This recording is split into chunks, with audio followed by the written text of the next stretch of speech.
Bloomberg Audio Studios. Podcasts, radio, news. Welcome to the City of London. The City of London. The next station is Bank. Please mind the gap between the train and the platform. The financial heart of the country. The City. The City. Welcome to In the City. Stand clear of the doors, please. Welcome to In the City. Each week we unpack a story that's crucial to the world's financial capitals. I'm Allegra Stratton. And I'm David Merritt. Now, this week we're looking at what can only really be described as the near nationalisation of British Steel. It came in an historic recall of Parliament on a Saturday, no less. Now, Dave, it was a very busy week last week, so I imagine you were looking forward to a bit of a break last Saturday. Yeah, well, I don't think anyone's getting a break on Saturdays these days, but least of all, British MPs, who, as you said, were summoned back to Westminster from their Easter holidays to talk about this crisis at British Steel and the last remaining production facility for steel in Britain. So on this episode, we're joined by Bloomberg Opinion columnist Matthew Brooker and also our senior economics reporter, Phil Aldrick, who is on In the City an awful lot. We're going to look at this crisis at British Steel that's cast a shadow over UK-China relations. Matthew, you wrote about it. At the end of your piece, you said, finally, the penny is dropping. Just tell our listeners what penny is dropping where.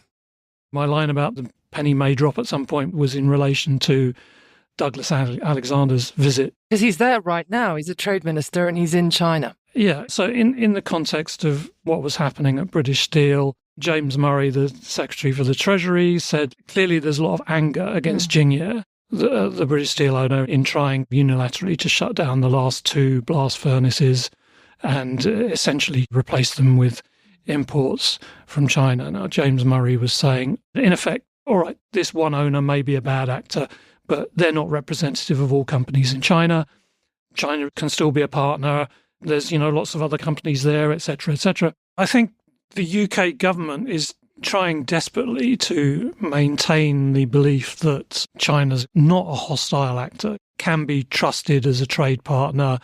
And although we have certain areas of disagreement, such as what they've done in Hong Kong, that this doesn't need to disrupt the broader economic relationship, and that there are ways of kind of keeping that on track and encouraging trade and investment with China in ways that can benefit the UK economy. And I think it's very, very difficult to reconcile these two things. It's clearly not practical to cut off all trade and investment with China. I'm not saying that there shouldn't be any engagement, but I just think that we should be clear-eyed about it.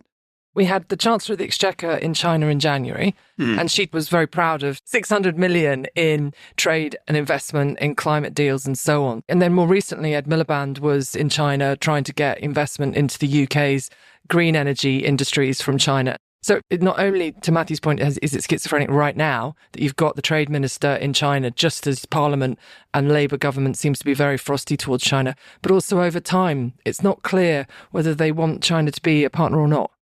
It feels like they want to separate the hostile parts of the Chinese state from the economic benefits that China offers. And growth is this number one mission, this key mission for Labour. And it seems that they're hoping to be able to just straddle contradictory positions to somehow deliver this. On the one hand, you have Jingye, which, it obviously is a private company, but as private as things get in China, this whole idea of companies being private, to me, it's a meaningless distinction in China. There was a very good backgrounder the other day by Michael Sheridan in The Independent on Jingye. And all right, nominally it may be a private company. It's absolutely steeped in Communist Party law. The guy that started it is a former Communist Party official. Its website is apparently adorned with statements extolling how it comes from part of the sort of holy land of Communist Party history. But even if you have a company that's purely private and doesn't have any connections with the Communist Party, it's still subject ultimately to the party's control. That's just the way that China operates. And we've seen this again and again. And it's just ludicrous and implausible, as you say, to try to pretend that this distinction exists in the same way that it does in a Western liberal democracy. It doesn't. Phil, how much will the US administration be noting the extent to which the UK government is economic partners with China? So obviously, Rachel Reeves is off to Washington next week for the. And so are you. The IMF, as am I. Yeah, Again. Yes, yeah. The funny thing, obviously, this time is that the Washington consensus is most at threat from the Washington Trump presidency. I think what Starmer and Reeves and Labour are trying to do is to be these honest brokers. Someone I was speaking to recently described it as cakeism, to use a Boris Johnson term, where you believe somehow that you will be able to keep the US on side, you will be able to get a new trade deal with Europe, a better trade deal with Europe. They're in deep talks with India at the same time. They want to keep Chinese investment in the UK whilst running into these enormous political headwinds that you've just been talking about, Matthew. And so you get the sense that next week when they're in Washington, as long as the talks there are focused on the UK deal on US tariffs, that's going to be the dominant discussion. And it does feel like other stuff is precluded from those discussions at the moment. It's all quite sort of single-minded on this. Mercantilist the one pre the tariffs that I remember we discussed in this studio quite a bit, but it's disappeared a bit, but I know is coming back, is Shein, which I always used to mispronounce Shine. You're not the only one. Yeah, well, I know we have done. Anyway, and I think the relevance there is that you have members of the American administration pre-tariffs, like Marco Rubio, who is, very, very anti-Shein, right? And also has spoken on the record about being concerned about it listing in the UK. And again, the sort of inference there being we in the US are watching what you are doing in London and your values and the kind of companies that you're choosing to call it home. And, be careful. And I think that the difficulty for Keir Starmer and Rachel Reeves is they've got to make decisions. They've got to support a regime that, to Phil's earlier point, and it is the central point that we always come back to, gets growth for the UK economy. Obviously, the US is trying to force everyone to make a choice. You're either for us or against us. They are effectively trying to shut off trade with China with these 145% tariffs. But, maybe the US is big enough to be able to do that. The UK obviously isn't, right? But I guess the US position is obviously not without its contradictions, isn't it? Because 25% tariffs on steel coming from Europe, including Britain, is one of the reasons why Scunthorpe can't be profitable in itself, or perhaps a reason why Britain might have to look to an investor like China to try to keep that plant going. The situation we're in now is where across the world the trade is getting so tangled that companies and countries don't seem to be able to see a way through it all. What is the overall impact, Phil, on growth for the UK? Steel is not a massive part of the British economy, obviously, but the broader question of this tangled web of trade wars obviously is going to have a huge impact, isn't it? Bloomberg economics guys have estimated the hit at about 0.5% of GDP, so just lop that off permanently. Within a couple of years, that'll be lost. So it's meaningful. And obviously, the lower the growth is, the less tax revenue you get, and the more trouble there is for Reeves in terms of meeting up fiscal rules and all of that. The last thing we want is an elongated trade war, which is obviously why, Reeves has said that she's going to be speaking to Besant shortly. And I think the UK, Japan seems to be at the front of these trade negotiations with the White House, but it feels like the UK is up there in the sort of top 3 or 4. And if some deal is done, you get that 25% drop down to 10%.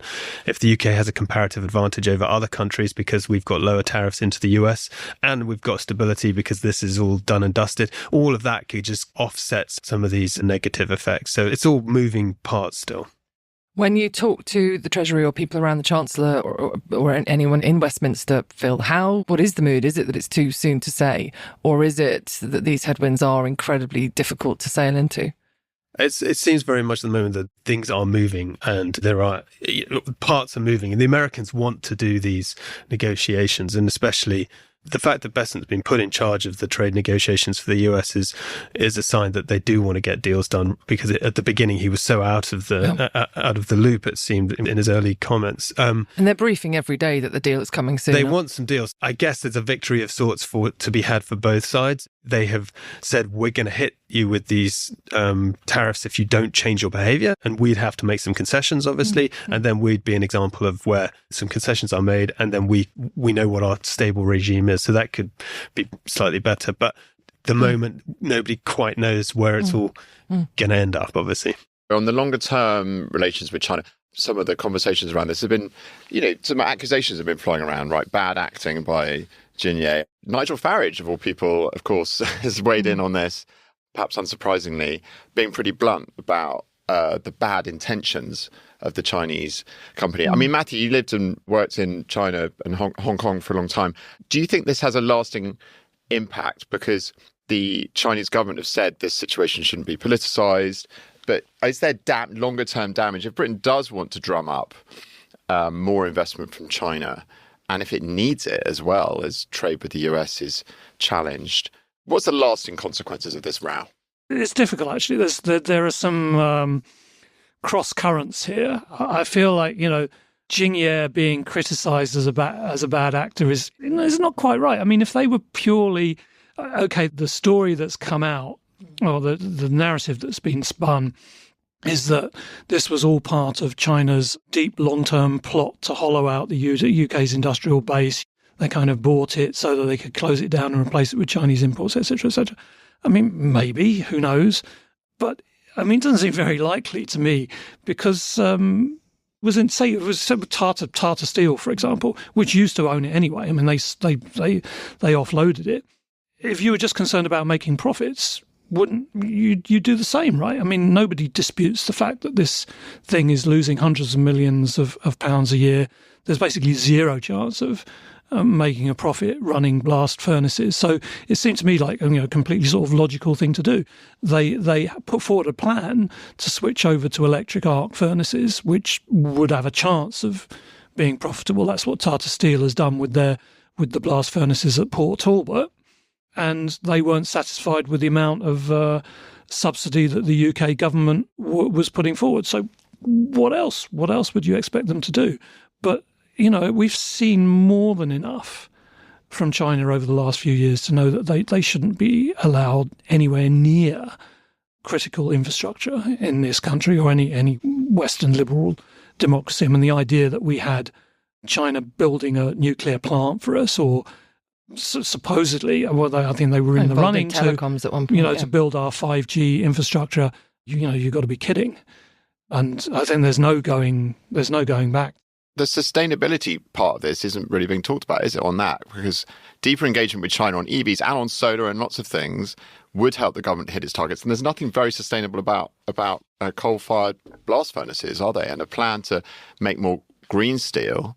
It's interesting, isn't it? I find that people are clamouring to keep this very dirty way of making steel in Britain and not actually put forward a more sustainable plan for the future, which would help the government still hit its pretty ambitious targets, no? Yeah, there's a lot of contradictions here, right? I mean, all of a sudden, blast furnaces are some kind of historical, heritage, sentimental national treasure. It's a heritage. Suddenly, it's become a heritage asset, and we must keep it. I mean, nobody said we must keep it. Actually, a lot of people said we must keep it. Right. When Tata Steel closed down the blast furnaces at Port Talbot a year ago. But I mean, it's almost just it's only because of what Jinye has done that suddenly blast furnaces must be kept. I mean, blast furnace. Why should they? Isn't it? I mean, they are the last blast furnaces in the UK, and the quality of steel that you produce from the electric arc furnaces that we have just isn't up to the same standard. And that does, then you do get into sort of areas of national security issues. I'm totally by the national security arguments, but the economic arguments really don't stack up at all. But to pick up on that, you believe the economic arguments don't stack up, and also we cannot really afford to bring them onto the balance sheet, can we, Phil? The cost of keeping well, they've desperately tried to keep Thames Water off the government books, which was has looked very much like a likely nationalisation candidate as well. You can structure things because we've got this new debt rule, which you could structure things to keep it off the balance sheet.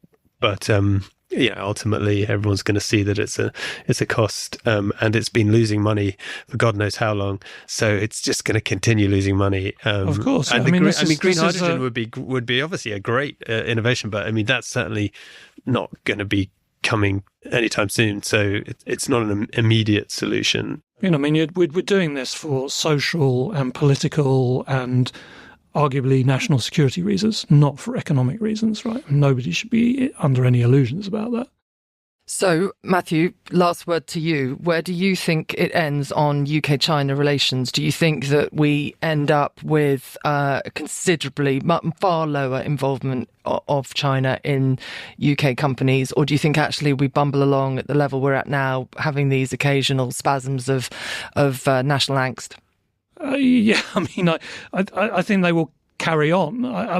What I think will happen and what I think should happen may be two different things. I think they'll carry on trying to do what they're doing. It's when Rachel Reeves went in January and came back proclaiming £600 million of trade agreements, which is not even a rounding error. Budget dust, as they used to call it. Exactly. But it's done nothing to deter them.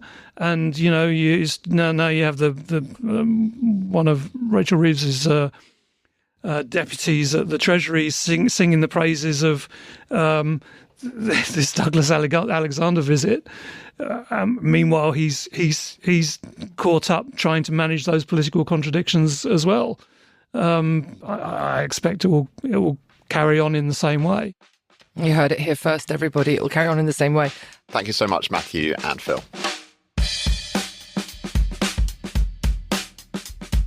Thanks for listening to this week's In the City from Bloomberg.